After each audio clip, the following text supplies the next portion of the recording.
Rasulullah Shallallahu Alaihi Wasallam memberikan perumpamaan bagi orang yang mendirikan sholat 5 waktu dengan baik, bagaikan seorang yang di depan pintu rumahnya ada sungai, lalu dia mandi di dalamnya sehari semalam sebanyak 5 kali sepanjang hidupnya.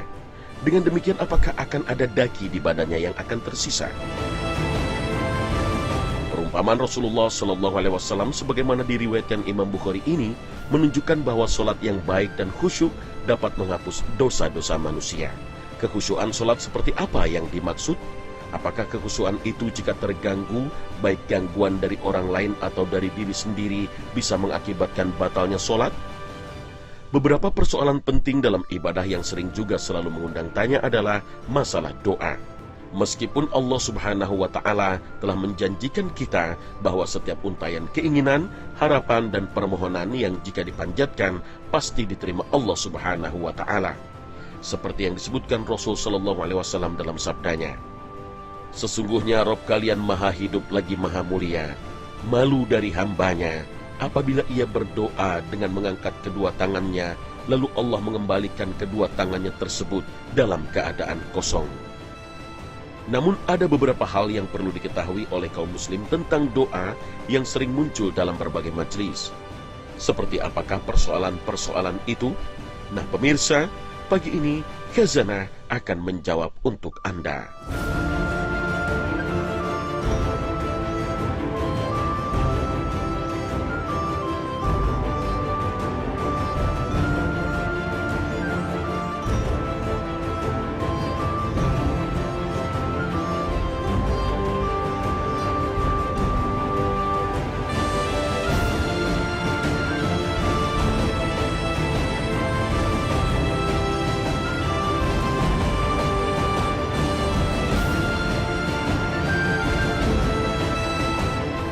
Terkadang masih sering kita temui orang yang sholat sambil melakukan aktivitas lain.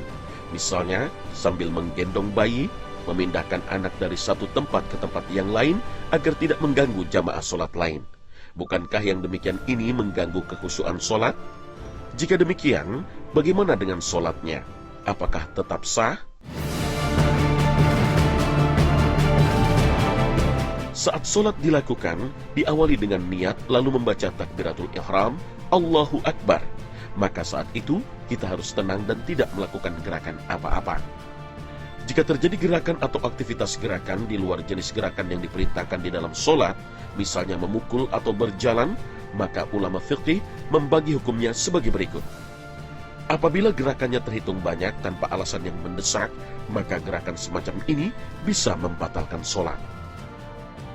Adapun jika gerakan yang terhitung banyak itu dilakukan dengan alasan terpaksa atau mendesak dan karena kebutuhan penting, misalnya melangkahkan kaki karena ada binatang berbisa di tempat sholatnya, atau karena dia sholat di kendaraan sehingga membutuhkan gerakan tangan untuk mengendalikan, maka aktivitas gerakan semacam ini tidak membatalkan sholat, dan sholatnya tetap sah. Bahkan, jika saat sholat menggendong bayi, sehingga mengharuskan dirinya memindahkan posisi atau meletakkan bayi saat sujud, lalu menggendongnya lagi saat berdiri, itu pun tak mengapa. Dalam riwayat Bukhari, Nabi SAW pernah mendirikan sholat sambil menggendong cucunya Umamah. Maka ketika hendak sujud, beliau meletakkannya, dan ketika hendak berdiri, beliau mengambilnya kembali. Juga dalam riwayat Abu Daud, Nabi SAW memerintahkan agar membunuh al-aswadain atau ular dan kalajengking walaupun di dalam sholat. Bahkan Imam Abu Daud meriwayatkan Nabi SAW pernah melepas kedua sandalnya dalam keadaan sholat.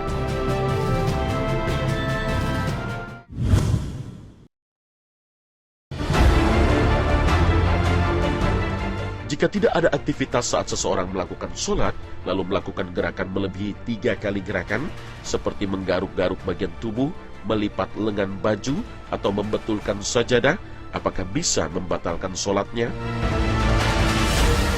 Masalah ini memang sering disalah mengerti oleh sebagian masyarakat. Banyak orang yang berkeyakinan jika melakukan gerakan 3 kali dapat membatalkan sholat.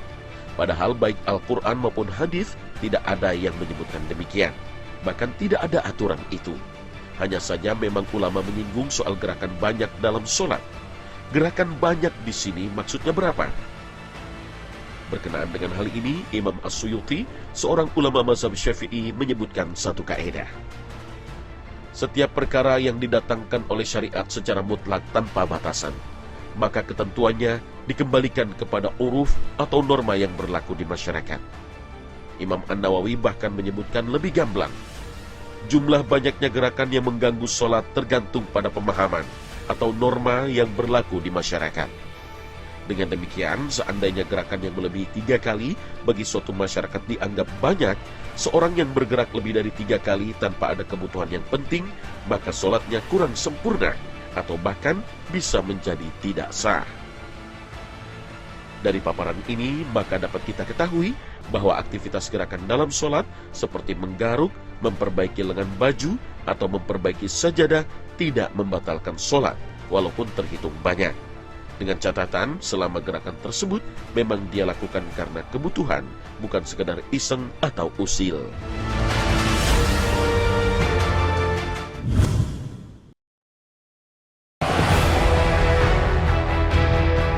Fenomena yang sering terjadi dan kita lihat saat sholat berjamaah adalah ketika sholat telah berlangsung, tiba-tiba ada shaf kosong di depan seorang makmum.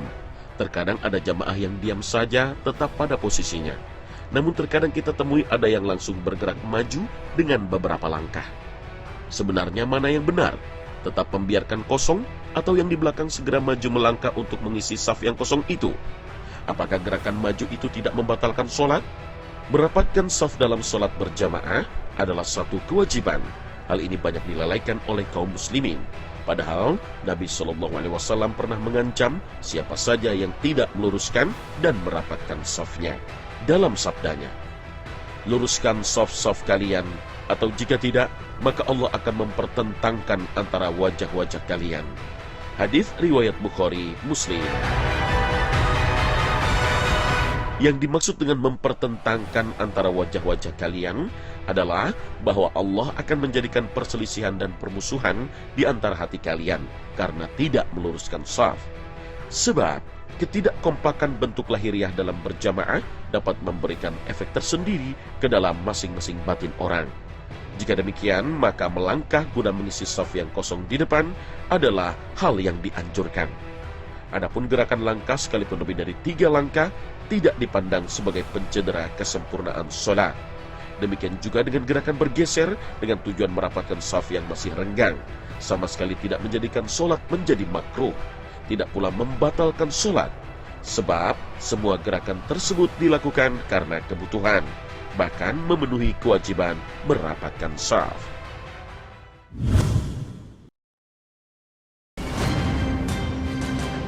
Mungkin karena kurang khusyuk atau karena terlalu khusyuk, seorang imam sholat lupa dengan jumlah rakaat sholatnya. Dalam kondisi demikian, apa yang harus dilakukan makmum? Bolehkah dia mengingatkan imam? Jika boleh, bagaimanakah cara mengingatkan imam? Imam yang lupa jumlah rakaatnya itu wajar, karena memang setan selalu mengganggu kekhusyuan sholat seseorang. Nabi SAW dalam riwayat Bukhari Muslim bersabda, setan datang kembali sehingga ia membisikkan antara seseorang dengan jiwanya. Dia berkata, ingatlah ini, ingatlah ini. Urusan yang belum pernah ia ingat sebelumnya, sehingga akhirnya orang tersebut menjadi tidak tahu berapa rakaatkah dia sholat. Dalam kondisi ini seorang makmum boleh menegurnya atau mengingatkannya. Bagaimana caranya? Jika makmumnya laki-laki, caranya dengan mengucapkan tasbih Subhanallah. Bahkan makmum perempuan juga boleh menegur imam, namun tidak boleh dengan ucapan, tapi boleh dengan menepukkan tangan. Tata cara inilah yang diajarkan Rasul SAW dalam sabdanya. Membaca tasbih untuk makmum laki-laki dan tasfiq atau menepuk tangan untuk makmum wanita. Akan tetapi jika imam tidak menghiraukan teguran makmum karena berkeyakinan dirinya tidak lupa, maka ulama fikih memberi 2 pilihan yang boleh dilakukan oleh makmum, antara menunggu atau ikut bersama imam. Makmum boleh menunggu, artinya dia tetap duduk dalam rakaat terakhir dan membiarkan imam melanjutkan 1 rakaat yang lebih tersebut, kemudian ikut salam bersama dengan imam. Atau boleh juga makmum mengikuti imam pada rakaat yang lebih tersebut, namun harus disertai keyakinan bahwa rakaat tersebut adalah bagian yang lebih dari imam, dan selanjutnya nanti dia melakukan salam bersama dengan imam. Dua pilihan itu sama-sama boleh dilakukan makmum, namun yang lebih baik hendaknya makmum tetap mengikuti imam pada rakaat yang lebih tersebut.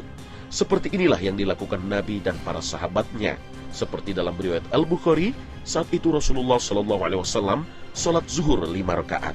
Para sahabat ketika itu mengikuti Nabi dan mereka tidak diperintahkan agar menunggu duduk. Dalam hadis lain, Rasul SAW bersabda, "Sesungguhnya seorang imam sholat ditunjuk agar dia diikuti. Bila imam bertakbir, maka bertakbirlah kalian. Dan jika imam rukuk, maka rukuklah kalian. Dan jika imam sujud, sujudlah. Dan jika imam sholat berdiri, maka berdirilah kalian." Hadis riwayat Bukhari, Muslim. Jika lupa rakaat terjadi pada orang yang sholat sendirian, seperti sholat zuhur misalnya, dia ragu apakah baru rakaat ketiga atau sudah masuk rakaat 4, maka apakah yang harus dilakukan? Ketika orang sholat zuhur ragu dengan jumlah rakaatnya, apakah dia baru memasuki rakaat yang ketiga atau sudah rakaat keempat, maka yang harus dia lakukan ialah membuang rasa ragunya, lalu mengambil keputusan apa yang diyakininya benar. Jika ia yakin baru 3 rakaat, maka harus menggenapkan 1 rakaat lagi. Tapi, jika ia yakin sudah 4 rakaat, maka ia harus mengambil keputusan duduk tasyahud akhir. Nanti sebelum salam, dia melakukan sujud sahwi. Dalam riwayat Muslim, Nabi SAW bersabda, "Apabila kalian ragu di dalam sholatnya, sehingga tidak mengetahui berapa rakaatkah dia telah sholat, apakah 3 ataukah 4, maka hendaknyalah dia membuang keraguannya, dan hendaklah dia mengambil keputusan atas apa yang dia yakini. Lalu kemudian nanti dia sujud 2 kali sebelum salam. Jika ternyata dia sholat 5 rakaat, maka kami genapkan sholat itu baginya. Dan jika ternyata dia sholat 4 rakaat, maka kedua sujud tersebut sebagai hinaan untuk setan." Dari hadis inilah kemudian para ulama menyarikan sebuah kaidah umum. Al-yaqinu la yazalu bisyak. Artinya, sesuatu yang telah diyakini tidak bisa dihapuskan dengan sekedar rasa ragu-ragu.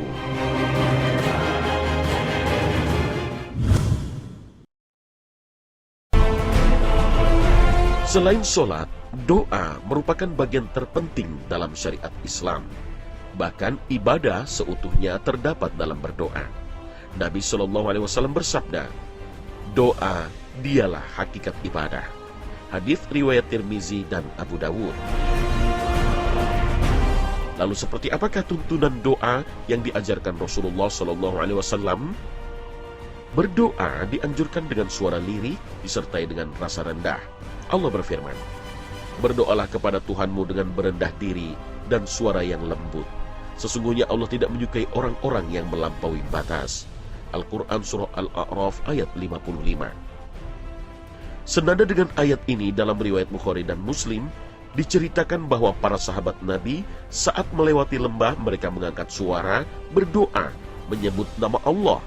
Lalu Nabi SAW bersabda, "Wahai manusia, fokuslah dalam berdoa atas diri kalian.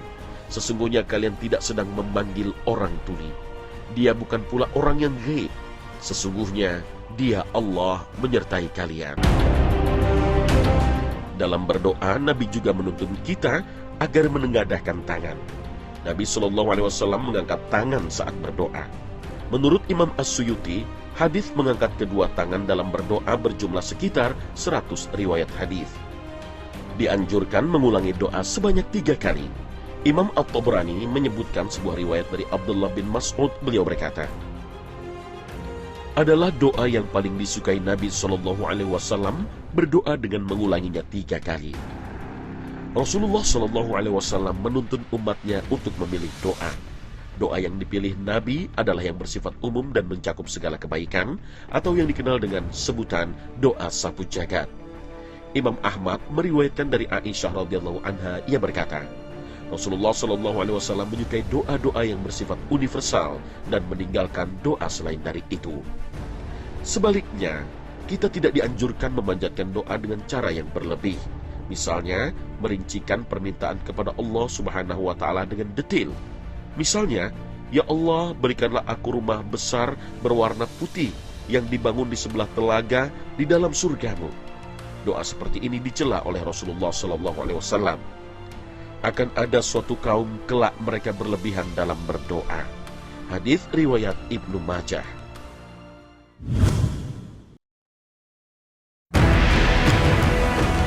Sudah menjadi tradisi dalam pergaulan di masyarakat kita untuk saling meminta doa. Seperti misalnya jika tengah tertimpa musibah atau sedang mendapatkan anugerah, biasanya orang sering mengatakan, "Tolong doakan kami." Sebenarnya, adakah tuntunan meminta doa pada orang lain? Meminta orang lain agar mendoakan hajat kita tidaklah tercela, selama masih dalam batas-batas yang wajar dan digariskan ulama. Inilah makna dari kisah yang disebutkan oleh Imam Abu Daud dan lainnya, bahwa ketika Umar pamit kepada Nabi untuk berangkat umrah, Nabi pun mengizinkannya. Lalu Nabi bersabda, "Wahai saudaraku, jangan lupakan kita dalam doamu." Meminta doa dari orang lain, hakikatnya mengajak orang yang dimintai doa ke dalam kebaikan. Sebab doa seorang muslim untuk saudaranya yang lain adalah salah satu cara terkabulnya doa. Sebab malaikat akan ikut mendoakannya. Dalam riwayat Muslim dan lainnya, Nabi SAW bersabda, "Tidaklah seorang hamba yang muslim berdoa untuk saudaranya dengan tanpa diketahui oleh saudaranya, kecuali malaikat akan berkata, 'Dan untukmu seperti yang kamu doakan.'" Namun begitu, berdoa sendiri secara langsung kepada Allah Subhanahu wa Ta'ala lebih dianjurkan Rasul SAW, dan hal itu lebih utama. Dan Tuhanmu berfirman, "Berdoalah kepadaku, niscaya akan kuperkenankan bagimu. Sesungguhnya orang-orang yang menyombongkan diri dari menyembahku akan masuk neraka jahanam dalam keadaan hina-hina." Al-Quran Surah Al-Ghafir ayat 60. Dalam ayat lainnya Allah juga berfirman, "Aku mengabulkan permohonan orang yang berdoa apabila ia memohon kepadaku, maka hendaklah mereka itu memenuhi segala perintahku, dan hendaklah mereka beriman kepadaku, agar mereka selalu berada dalam kebenaran." Al-Quran Surah Al-Baqarah ayat 186. Kedua ayat ini merupakan landasan perintah agar hendaknya setiap muslim berdoa meminta hajatnya secara langsung kepada Allah Subhanahu wa Ta'ala. Menguatkan hal ini, Nabi SAW bersabda, "Tidak ada apapun yang lebih mulia di sisi Allah selain dari doa." Hadis riwayat Tirmizi. Kemuliaan tentunya tidak kita wakilkan kepada orang lain, namun hendaknya kita raih dengan usaha sendiri. Wallahu a'lam.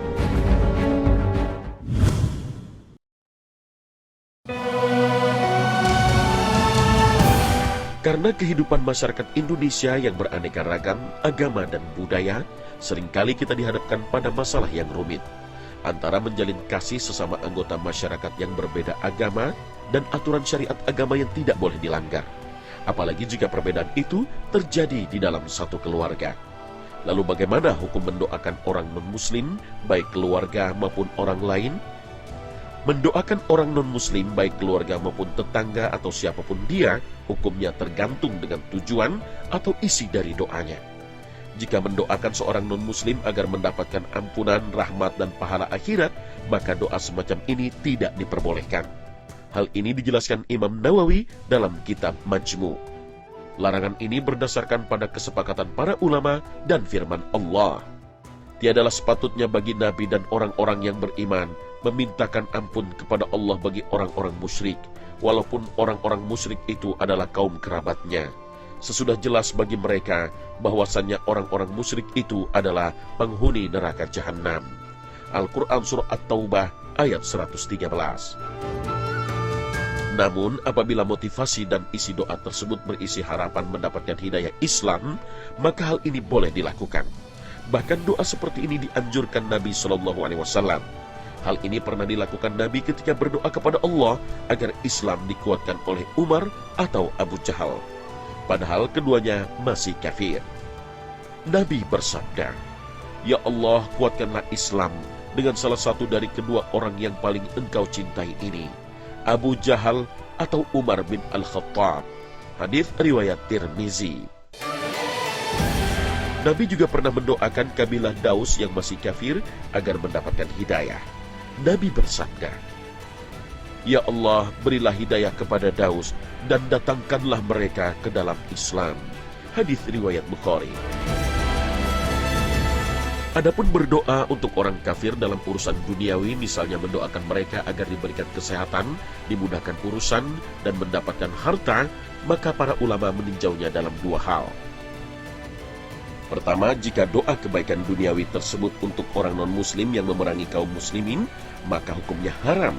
Sebab berdoa kebaikan dunia untuk mereka sama saja mengharapkan kejayaan mereka atas kaum muslimin.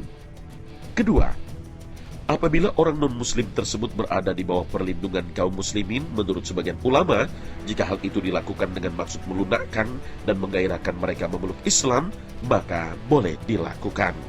Wallahu a'lam.